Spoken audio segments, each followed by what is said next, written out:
पाठ 9 राजधर्म जातक कथा। दादी माँ, आज अध्यापिका ने एक कहानी सुनाई। कौन सी कहानी रचिता? महात्मा बुद्ध की, जिसमें जब वे दान मांगते हैं तो सभी कुछ न कुछ देते हैं, पर जब एक वृद्धा ने आधा आम दिया तो बुद्ध ने दोनों हाथों से वह आम लिया व उनकी प्रशंसा की। ऐसा क्यों दादी? क्या आम इतना कीमती था? आम की कीमत तब बढ़ गई जब उस वृद्धा के पास केवल वही था देने के लिए। वह अपनी भूख शांत कर रही थी, उसके पास तो कोई पैसा भी नहीं था ना। वाह दादी, अब समझी। मुझे और कहानी सुनाइए ना उनकी। आओ बेटा। प्राचीन काल में वाराणसी में ब्रह्मदत्त नाम का राजा राज करता था, जो अपनी धर्म निष्ठा और न्यायपरायणता शासन के लिए प्रसिद्ध था। उसके शासन काल में बोधिसत्व एक ब्राह्मण कुल में पैदा हुए थे।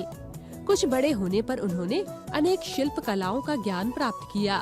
फिर प्रव्रज्या धारण कर वे पर्वतीय हिमालय प्रदेश में चले गए और कंदमूल, फल आदि का सेवन करते हुए तपस्या में लीन रहने लगे। ब्रह्मदत्त विवेकशील राजा था। वह सत्यासत्य, उचित अनुचित का सदा ध्यान रखता था। वह ऐसे व्यक्ति को ढूंढता था जो उसके दोषों को बता सके। प्रशंसा करने वाले तो सभी थे, दोष बताने वाला कोई नहीं मिलता था। अंतःपुर, राज दरबार, नगर, नगर के बाहर सभी जगह लोग राजा के गुणों का बखान करते थे, पर उनके अवगुण बताने वाला कोई नहीं था। राजा ने सोचा कि जनपद में कोई ऐसा व्यक्ति मिल जाए जो उनके दोष बता सके।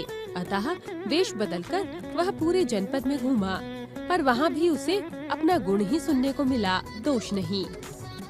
फिर वह घूमता हुआ हिमाचल प्रदेश पहुँचा। घने जंगलों और दुर्गम पर्वतों को पास करता हुआ वह सुरम्य हिमालय प्रदेश में स्थित बोधिसत्व के आश्रम पर जा पहुँचा। उन्होंने उन्हें श्रद्धा पूर्वक प्रणाम किया। बोधिसत्व ने राजा का कुशल क्षेम पूछा। फिर आश्रम में राजा एक ओर चुपचाप बैठ गया। बोधिसत्व जंगल से पके गोदे लाकर खाते थे। वे गोदे शक्तिवर्धक और शक्कर के समान मीठे थे।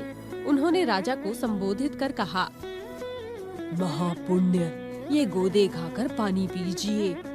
राजा ने गोदे खाए और पानी पिया। उसे गोदे बड़े मधुर और स्वादिष्ट लगे।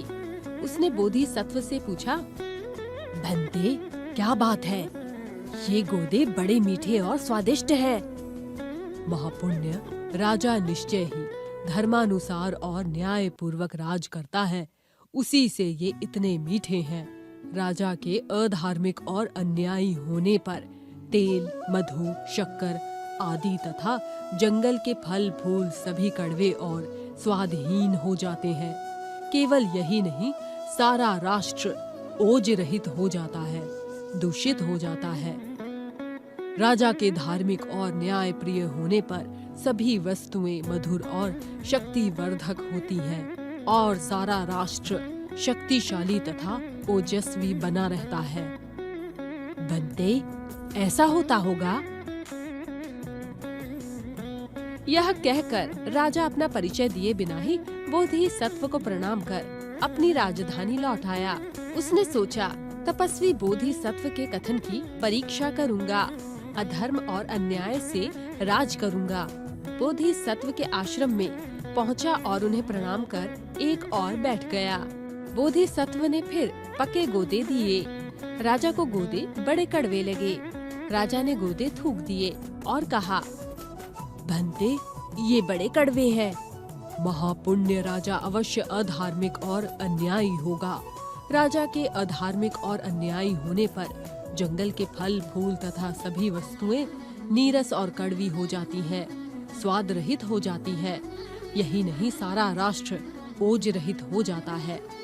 राजा की और जिज्ञासा करने पर बोधिसत्व ने कहा, गायों के नदी में तैरते समय बैल नेता यदि टेढ़ा हो जाता है तो नेता के टेढ़े जाने के कारण सभी गायें टेढ़ी हो जाती और मार्ग से भटक जाती हैं। इसी प्रकार मनुष्यों में भी जो श्रेष्ठ होता है वह नेता माना जाता है। यदि वह टेढ़े मार्ग से जाता है, अधर्म करता है, तो सारी प्रजा कुमार्ग पर चलती है और अधर्म करने लगती है। राजा ही नेता होता है। राज के धर्म विमुख होने पर सारा राज्य दुख को प्राप्त होता है। गायों के नदी पार करते समय यदि बैल नेता सीधा जाता है, तो नेता के सीधा जाने के कारण सभी गायें सीधी जाती हैं और नदी पार कर जाती हैं। इसी प्रकार मनुष्यों में जो श्रेष्ठ माना जाता है वही नेता माना जाता है।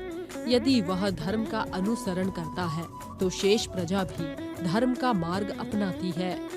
राजा के धार्मिक होने पर सारा राष्ट्र सुख को प्राप्त करता है।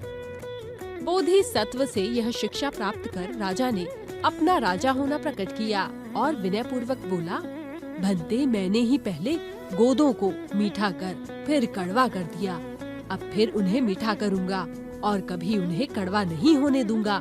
यही मेरा संकल्प और व्रत है। बोधिसत्व को प्रणाम कर वह राजधानी लौट आया। वह धर्म और न्याय पूर्वक राज्य करने लगा। उसका राज्य फिर धन धान्य से भर गया।